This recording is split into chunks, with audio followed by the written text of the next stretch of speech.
वालेकुम मेरी YouTube family, कैसे हैं आप सब लोग। उम्मीद है कि आप सब लोग खैर खैरियत से होंगे। मैं भी शुक्र अल्लाह का बिल्कुल ठीक ठाक हूँ। तो दोस्तों, आज हम एक ऐसी वीडियो पे रिएक्शन देने वाले हैं। आपने मीर तकी मीर के बारे में सुना होगा कि बहुत ही बड़े शायर गुजरे हैं अपने वक्त के, और आज तक किताबों में उनका ज़िक्र है। असल ज़िंदगी में उनके साथ क्या हुआ और कैसे हुआ, शायद ही बहुत कम लोग जानते हों। चलें आज फिर उनकी असल ज़िंदगी के बारे में जानते हैं कि मीर तकी मीर के साथ असल में हुआ क्या था उनकी ज़िंदगी में। चलें फिर स्टार्ट करते हैं।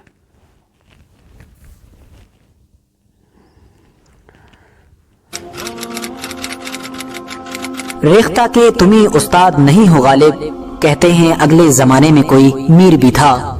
दोस्तों, ये एक ऐसा शेर है कि जो उर्दू के सबसे मशहूर शायर यानी मिर्जा गालिब ने उर्दू के ही एक दूसरे शायर की तारीफ में कहा था। जिस शायर की तारीफ में मिर्जा गालिब ने ये शेर पढ़ा था, उस शायर को हम लोग मीर तकी मीर के नाम से याद करते हैं। मिर्जा गालिब का उर्दू की शायरी में क्या कद और क्या रुतबा है, उसको समझने के लिए वैसे तो मिर्जा गालिब का ये शेर ही काफी है, मगर इसके अलावा भी मैं आप लोगों को बताता चलूं कि सैकड़ों साल गुजर जाने के बाद भी आज तक हम लोगों को अपने कॉलेजेस और स्कूल की किताबों में न सिर्फ मीर तकी मीर के बारे में पढ़ाया जाता है, बल्कि जहाँ कहीं भी उर्दू मुशायरा होता है या इस तरह का कोई और उर्दू से रिलेटेड इवेंट होता है, तो वहाँ पर भी मीर तकी मीर के कसीदे पढ़े ही जाते हैं। उर्दू जबान की बात हो रही हो और मीर तकी मीर का नाम न लिया जाए, ये एक नामुमकिन सी बात है। मगर दोस्तों, उर्दू के इतने बड़े शायर ने शायद अपनी जिंदगी में कभी भी नहीं सोचा होगा कि इतना बड़ा शायर बनने के बावजूद भी उनके साथ लोगों की तरफ से क्या सलूक किया जाएगा। न सिर्फ उनके आखिरी दिन दर्दनाक गुजरेंगे, बल्कि उनकी मौत के बाद लोगों की तरफ से उनकी कब्र को भी इबरत का निशान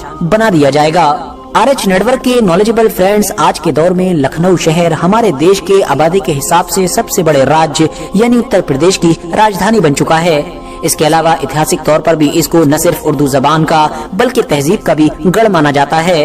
मगर दोस्तों, नवाबों का शहर कहे जाने वाले इस लखनऊ शहर के कुछ सियाह पहलू भी हैं, और उन्हीं सियाह पहलुओं में से एक काला पहलू इस शहर के आम लोगों का उर्दू के सबसे बड़े शायर यानी मीर तकी मीर के साथ बुरा सलूक है। न सिर्फ बुरा बल्कि हद से ज्यादा दर्दनाक सलूक, ऐसा सलूक कि जिसके बारे में शायद हम लोग कल्पना भी नहीं कर सकते हैं। मगर दोस्तों, अब सवाल यही है कि आखिर लखनऊ के लोगों ने मीर तकी मीर के साथ ऐसा बुरा सलूक क्यों किया था। तो चलिए यही समझने की कोशिश करते हैं। सबसे पहले तो मैं आप लोगों को ये बताता चलूं कि लखनऊ की ये जो आप लोगों को रेल की पटरियां नजर आ रही हैं, इन्हीं में से किसी एक पटरी के नीचे दफन है उर्दू जबान के मशहूर शायर मीर तकी मीर, जिनको खुदाए सुखन के नाम से भी जाना जाता है। शोर शराबे से दूर रहने वाले और तन्हाई को पसंद करने वाले मीर तकी मीर की आखिरी आरामगाह आज रेलगाड़ियों की आवाजें और मुसाफिरों की चीखों पुकार से गूंजती रहती है। वैसे तो जाहिर है मीर तकी मीर की एग्जैक्ट कब्र कहाँ पर है ये किसी को भी पता नहीं है, मगर अंदाजे के हिसाब से और उनकी मुमकिना कब्र से कुछ दूरी पर ही एक निशानी के तौर पर एक्स्ट्रा कब्र बना दी गई है,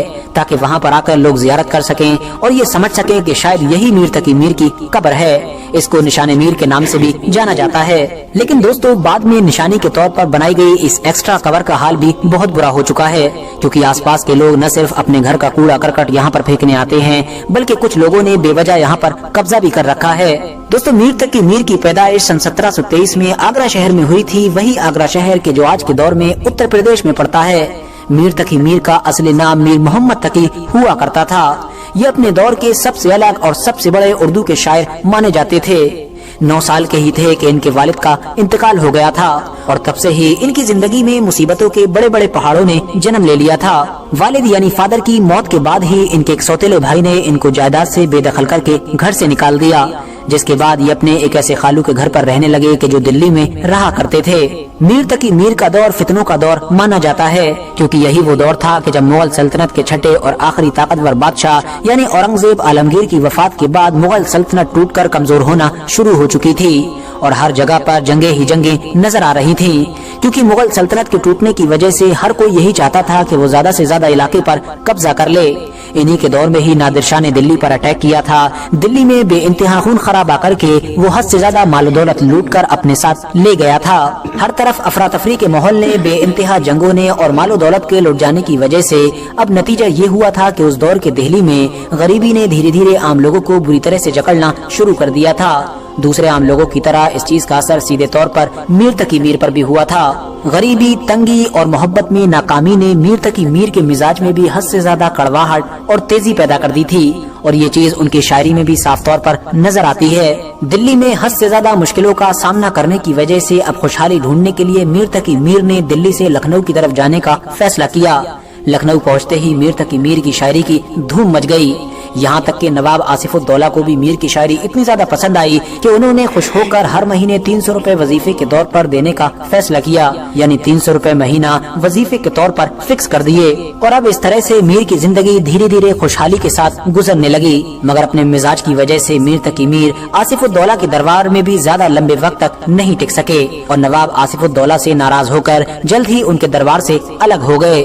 दोस्तों, ऐसा माना जाता है कि मीर तकी मीर एक गैरतमंद इंसान थे, इसीलिए वो अपनी जिंदगी में हमेशा अपने कलाम यानी अपनी शायरी का मजाक बनवाने की बजाय गरीबी, मुफलिसी और इस तरह की दूसरी चीजों को प्रायोरिटी दिया करते थे। यानी वो इस चीज को तो बर्दाश्त कर लिया करते थे कि वो गरीबी में जिए, बगैर पैसे के जिए, मुसीबतों में जिए, मगर कभी भी अपनी शायरी के साथ समझौता नहीं किया करते थे।